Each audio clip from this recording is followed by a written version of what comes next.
안녕하세요. 책 속에서 진주를 찾고 하루 1%씩 성장해 나가는 물된 동산 책 속 진주입니다.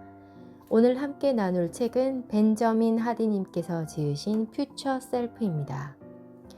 저자는 조직 심리학의 전문가로 삶의 방식을 도약하는 데 실용 전략적인 전략을 제시하고 있습니다. 현재와 미래를 더 가치 있게 바꾸고 싶다면 미래의 나라는 렌즈를 통해 삶을 바라보고 미래의 나와 연결하는 통찰력을 배우길 바랍니다.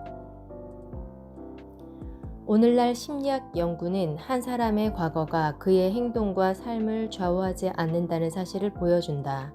오히려 인간은 미래를 향해 앞으로 나아가는 존재임을 많은 증거로서 제시한다. 왜를 아는 것이 가장 심오하고 강력한 형태의 지식이다. 왜는 무엇과 어떻게의 동력이기 때문이다. 목표나 동기는 모두 접근 또는 회피라는 두 가지 범주로 나뉜다. 일어났으면 하는 일에 대한 접근 또는 일어나지 않았으면 하는 일에 대한 회피. 이 두 가지가 어떤 행동을 하는 이유다. 일반적으로 80%의 사람들이 회피나 두려움이 동력이 되어 행동한다. 그에 반해 접근이나 용기가 동력이 되어 행동하는 사람은 20% 정도다. 모든 경우 인간은 자신이 상상하는 미래를 근거로 행동한다. 그 미래는 자신이 피하고 싶은 미래일 수도 있고 만들려고 노력하는 미래일 수도 있다. 또한 수십 년 후의 미래일 수도 몇 초 후의 미래일 수도 있다. 인간이 장기적인 미래를 생각하고 계획을 세우기 어려운 또 다른 이유는 인간의 평균 수명이 지난 150년 사이에 거의 2배로 늘어났기 때문이다. 미래의 나와 연결되는 수준이 현재의 삶과 행동 수준을 결정한다. 연구 결과가 명확히 보여주듯이 미래의 나와 더 깊이 연결될수록 지금 더욱 현명한 결정을 내릴 수 있다. 미래의 내가 어떤 모습일지 깊이 생각해보라. 그러면 풍요로운 은퇴 생활을 위해 계획을 잘 세워 효과적인 투자를 하게 되며 열심히 운동하고 올바른 식습관을 유지할 가능성이 커진다. 일탈 행위나 자기 파괴적인 행위를 할 가능성은 줄어든다. 신경과학자들은 뇌가 기본적으로 미래를 예측하는 기관이어서 미래를 현실로 만드는 행동을 유발한다는 데 동의한다. 가고자 하는 곳이 명확할수록 무수한 선택지 사이에서 방황하는 일이 줄어든다. 미래의 나와 단절되면 사람들은 자기 발등에 떨어진 불만 끄느라 정신이 없다. 그렇게 시급한 일들만 처리하다 보면 좋은 성과를 얻을 리 없다. 하지만 이게 대다수 사람의 삶이다. 미래의 나와 단절된 사람은 눈앞의 목표를 추구하거나 잠깐 활성화되는 쾌락을 일삼는다. 이렇게 단기적인 목표만 추구하면 미래의 나는 결국 큰 대가를 치를 수밖에 없다. 미래의 나와 연결하는 것이 현재의 나를 발전시키고 상황을 나아지게 한다. 그리고 지금의 삶이라는 귀중한 금광을 진심으로 소중하게 여기게 된다. 미래의 나와 연결하라. 그것이 지금 강력한 삶을 사는 방법이다. 무언가 성공적인 결과를 이룬 사람은 누구나 결과를 먼저 마음속으로 뚜렷하게 그렸다. 그 다음 정신에 그린 이미지를 이루기 위해 열심히 노력했다. 한 걸음 한 걸음 앞으로 나아가면서 그들의 비전은 더욱 명확해지고 확장되고 발전했다. 외부 세계에서는 수백만 가지 상황이 펼쳐진다. 하지만 그것이 모두 내 경험으로 들어오지는 않는다. 왜 그럴까? 내가 그 일들에 관심이 없기 때문이다. 내가 관심을 두는 것만 내 경험이 된다. 자신이 바라는 미래에 전념하면 비슷한 생각을 지닌 사람들과 조언을 주고받으며 협력 관계를 구축하게 된다. 원하는 미래에 전념하는 과정에서 사고방식과 신념, 정신 상태가 바뀌고 자신이 바라보는 세상이 이전과는 완전히 달라진다. 1장 미래의 나를 위협하는 요인 7가지. 인간으로 존재하기 위한 기본적인 조건은 희망이다. 희망이 없다면 우리는 시들어 결국 말라 죽고 만다. 인간이 행복하고 건강하게 살려면 반드시 미래에 성취하고자 하는 목적이 있어야 한다. 목적을 잃으면 현재의 삶은 죽은 삶이다. 용기와 희망이 있느냐 없느냐가 신체의 면역력에 얼마나 강력한 영향을 미치는지 아는 사람은 희망과 용기를 갑자기 잃으면 얼마나 치명적인 결과가 생기는지 이해해야 할 것이다. 현재 사건은 미래의 결과와 연결되어 있을 때 의미가 생긴다. 인간의 행동이나 경험이 미래의 결과와 아무런 연결성이 없으면 그 의미를 잃고 만다. 희망이 없다면 동기부여는 불가능하다. 어떤 희망도 품을 수 없다면 무언가 행동을 할 의욕이 생기지 않는다. 원대한 희망을 지닌 사람은 목표에 도달하는 다양한 길을 찾으며 새로운 방법을 기꺼이 시도한다. 반면에 작은 희망을 지닌 사람은 한 가지 방법만 고집하며 난관에 봉착했을 때 다른 길을 찾으려 하지 않는다. 그들은 문제에 집중하는 사고를 발휘하지 않고 회피하고 물러서려고 하는 해로운 생각을 하는 경향이 있다. 희망이 없으면 현재는 의미를 잃는다. 희망이 없으면 삶의 명확한 목표나 목적의식이 사라진다. 희망이 없으면 길이 없다. 희망이 없으면 당신은 소멸한다.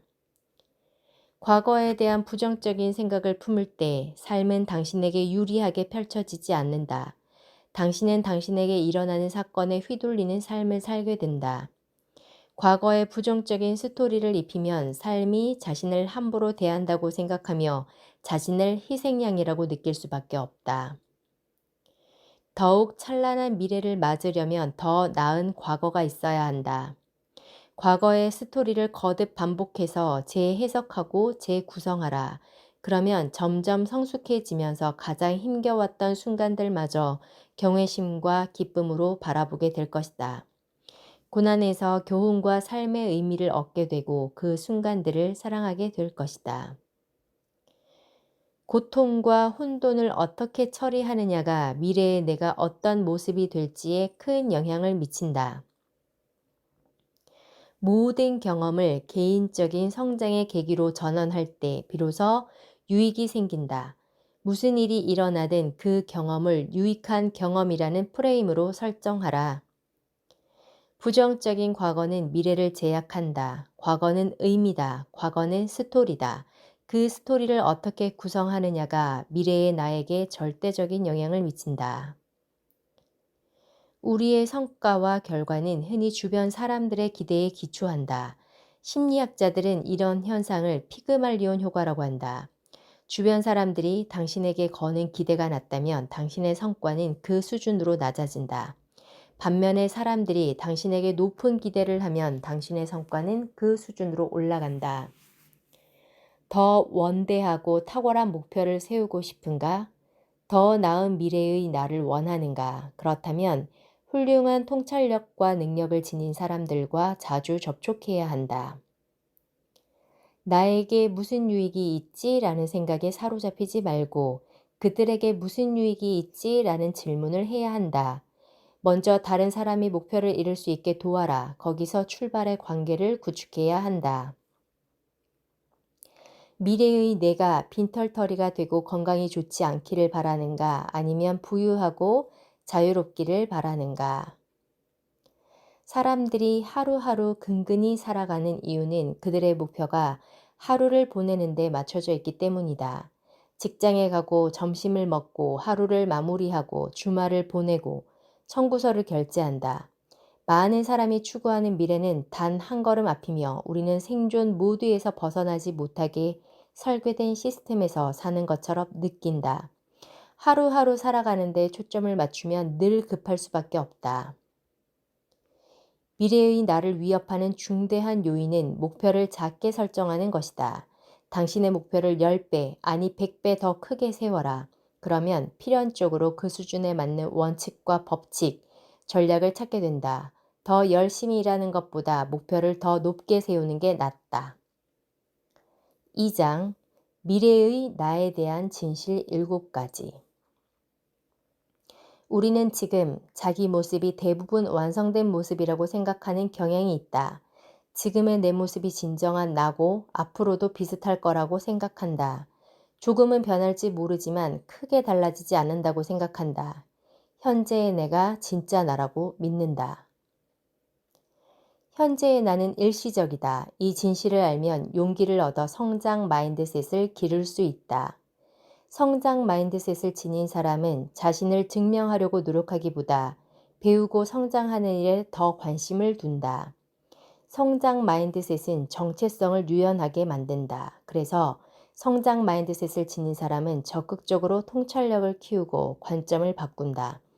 그들은 사고방식과 판단, 가치관을 지속적으로 향상시킨다. 아인슈타인은 이렇게 말했다. 복리는 세계 8대 불가사의다.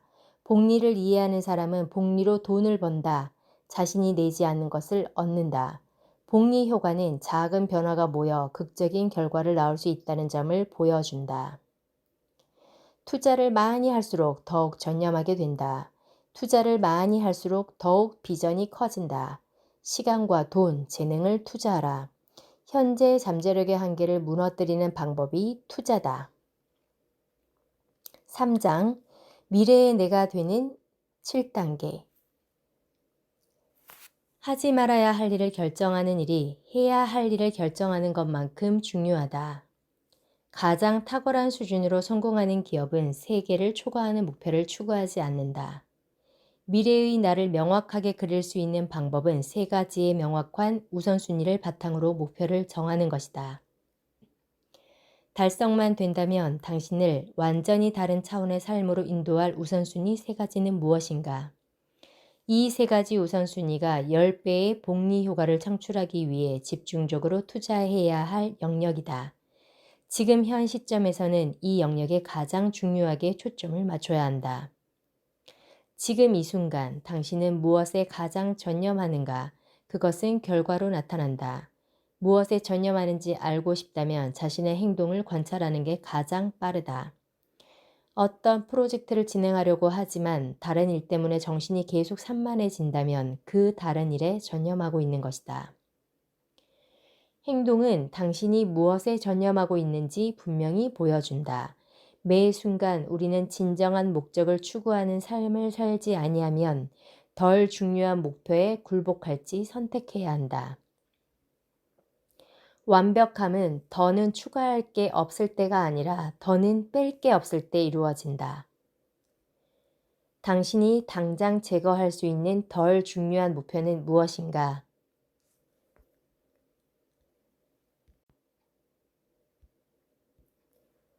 사람들이 원하는 것을 얻지 못하는 주된 이유는 자신이 그것을 얻을 자격이 없다고 느끼기 때문이다. 머리로는 목표를 상상할 수 있을지 몰라도 감정이 목표를 실현하는 일을 방해한다.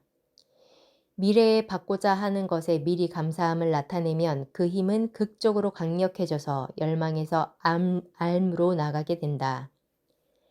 유튜브 채널이 성공한 이유는 그가 영상을 보는 사람들에게 도움을 요청했기 때문이다. 사람들이 그의 영상 중 하나에 좋아요를 누를 때마다 유튜브 알고리즘이 그에게 유리하게 작동되어 영상을 더 많은 사람에게 노출시킨다. 조슈아 울프 쉔크는 자신의 저서 둘의 힘에서 원하는 것을 말하고 그것을 한 사람이라도 들으면 발생고리를 시작할 수 있다라고 말했다. 투자와 시간의 일관성, 그것이 가장 중요하다고 재정 컨설트는 설명했다. 그는 투자할 완벽한 타이밍을 찾지 말고 투자 시장에 오래 머물러 있어야 한다고 했다. 원하는 곳으로 더 빠르고 쉽게 가려면 미래의 나를 자동화하고 시스템화해야 한다. 전략적인 시스템을 가동하면 의식적인 노력 없이도 집중과 계획, 실행이 가능하다. 자동화는 일관성 있는 결과를 보장한다. 더 원대한 목표를 달성하려면 다양한 업무를 처리해주는 적절한 사람이 필요하다는 전제가 깔려 있다. 모든 일을 혼자 다 하려고 하면 몰입과 집중이 어렵다. 당신이 돋보이면 일부 사람은 당신을 좋아하지 않을 것이다. 돋보이는 사람의 정의에는 주변의 비난을 받는 사람이라는 뜻도 있다. 모두의 박수를 받는 사람은 절대 없다.